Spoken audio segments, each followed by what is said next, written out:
All right, moneymakers, let me try to get y'all caught up to speed on what's going on with the Jelani Maraj case. That's Nicki Minaj's brother, and he's currently going to trial for the rape and sexual assault of his stepdaughter. Okay, now in 2015, Jelani was charged with first degree rape and first degree sexual assault. I think they had some child endangerment charges and all that stuff against him as well. But now we're down to the nitty gritty. They didn't got the evidence and all that good stuff against him. So they're pretty much finna make a ruling on him during this trial if no shenanigans are going to cover up and prolong the situation. Now, what I mean by that is when Jelani was charged and arrested, they retrieved the pajama bottoms from the stepdaughter. The pajama bottoms had semen on it. So, from my understanding back then, he didn't want to give no DNA sample, so they served the search warrant to go in, and that's when they retrieved, his clothes that had semen on it and stuff too. So, all right. Then it goes to these shenanigans that was on social media. Because, like, if you following Nicki Minaj, then you would probably have gotten some of the tea because her fans were in on the distraction. Like, when she posted, they run with it. So, when they were saying that Nicki Minaj had put up the houses, her fans was like, she wouldn't do that because she had posted that stuff about what should happen to pedophiles and all that stuff. So they like, she wouldn't be supporting this case. But at the end of the day, the mama didn't put the two houses up because it was the two houses they had in Baldwin. And the mama was staying in one and Jelani was staying in the other. So those are the two houses that they put up for the bond. And then it was said that she had paid out some money here and there, but everybody else said Nicki broke. But I don't know. Nicki, my girl, I ain't hating though. But that's what's supposed to happen. So Nicki Minaj was supposed to be the one that actually put the houses up. So now they done got his clothes. She done put the houses up, all that stuff. They got him out. Boom. So he had to go back. You know what I'm saying? And well, actually, around this time, it was swept under the rug real fast because a couple days after all this, that's when she posted the picture of the ring and was kind of insinuating that her and Mink was getting married, like that was the engagement ring or whatever. But in our reality, it was the ring he had gave her for her birthday. And then, like, the next couple of weeks, she was flashing another ring, I think, because, like, the first one was, like, the square ring, and then the second was, like, a hard-looking ring. Then she was flashing that ring. Okay, so it wasn't a engagement ring, it was her birthday ring. So that all happened around the time they went bowling and, after they had got him out and stuff, boom. So that was in December. Now, come March of 2015, they was indicting him. So during the time of the indictment, that's when she hit the cover of the magazine. So all the Barbies took that and ran, and nobody paid attention to the brother being indicted because this really never was carried on mainstream. This was like a real local thing, and that was the only way you really would know. But it really didn't hit mainstream. So after she hit the cover of the magazine in March, then come April when the evidence and stuff was presented, you really didn't hear a lot about that, and them making him have to go back and plead that not guilty plea that he originally plead.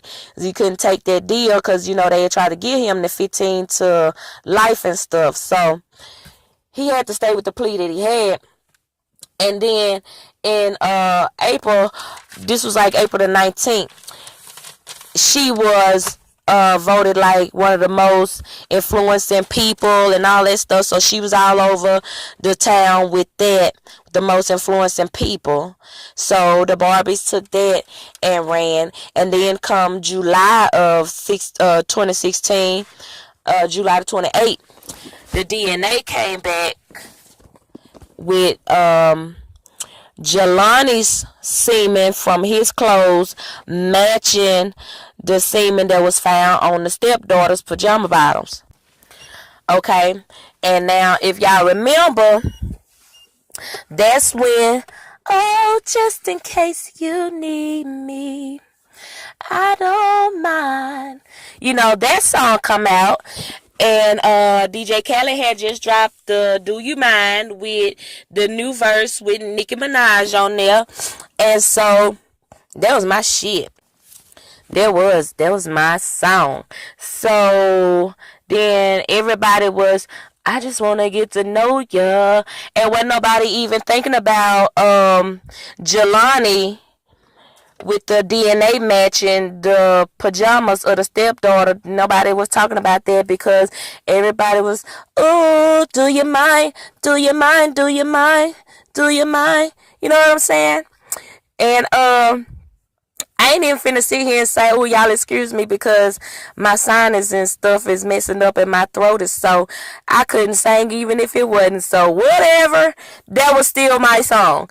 Okay, so DJ Khaled had dropped it, and they had kind of dismissed the fact that on the same day the DNA came back as a match. All right. Then in August, now this is like a year after him and Jacqueline got married, because they got married in August, and then the next year she filed for the divorce August the 18th. Now, I don't know if I said before, but Nicki Minaj was the one that paid that over 30 grand or about 30 grand for Jacqueline and Gianni's wedding. So she had funded that and was footing their bills and all kind of stuff like that. And you know, they was basically shit living the American dream at Nicki Minaj's expense. So when Jacqueline was filing for her divorce, you really didn't hear about that because words for the moms of the young barbs. Guess who supports a child molester? Nicki Minaj. Do you pay for your brother's wedding? That's hella foul. How you spend money to support a pedophile? Meek and Nicki Minaj was supposed to be moving in together, remember? And then a little bit after that, that's when the diss tapes and stuff started dropping between Nicki Minaj and Remy Ma. Okay, well, like September the 1st, Remy Ma come out with her song, and that was the day that the divorce documents really just had hit, you know, like the media and everything. So you really didn't pay attention to that because of the Remy Ma song. And see, before Remy Ma went to jail, well, when Remy Ma first came out, that was my girl. Remy Ma, Foxy Brown and stuff like that, them was my girls. So when Remy Ma got out and everything, and she started coming for Nicki Minaj in the diss tracks, you didn't hear about Gianni's situation because of that.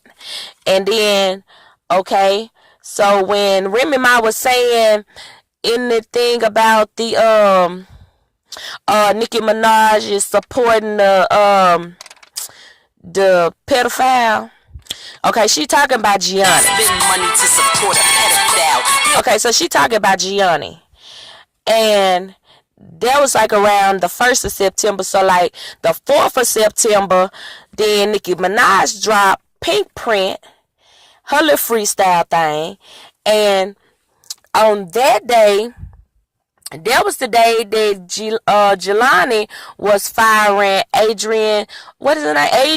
Adriana, somebody, and Benjamin Brossman or whatever, the one that, I know y'all remember, the one that helped Jay-Z get off from stabbing the damn producer. He got him acquitted. So that's the same guy that Jelani had at first with the other girl, and you know, they good celebrity lawyers and stuff like that. So he had fired them, and I never did find out what he had fired them for, but back then my opinion was because their DNA had came in, and so they already had the evidence to pretty much convict him at this time.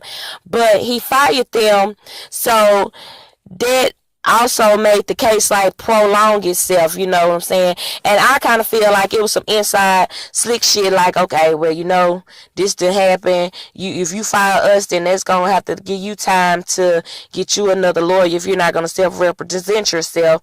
And then that lawyer got to be briefed in, you know, just protocol. And so I feel like that's the type of fuckery that they pulled in this situation. All right, so after that,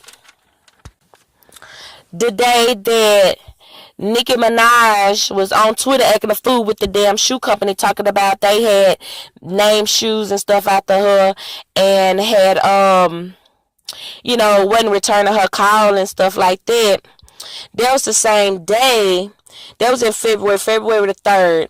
That was the day he had rejected the plea deal thing again, for the 15 years to life and stuff like that. So you ain't hear about that court session because Nicki was online on Twitter with that fuckery that day.